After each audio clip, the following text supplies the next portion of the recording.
All right, parking brake on a Honda Civic.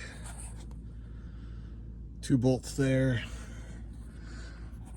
There's one up here. Probably see it.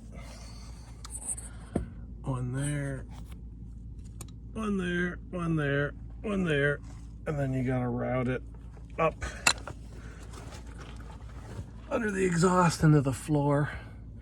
And I'll show you how that goes. Here's the old one. Somebody taped it so it got rusted and got seized. Here you got to take the center console off. It comes up under the floor right there. One little fastener. You hook it into there, and then the e-brake goes forward. So the job is done. Got to put it all back together.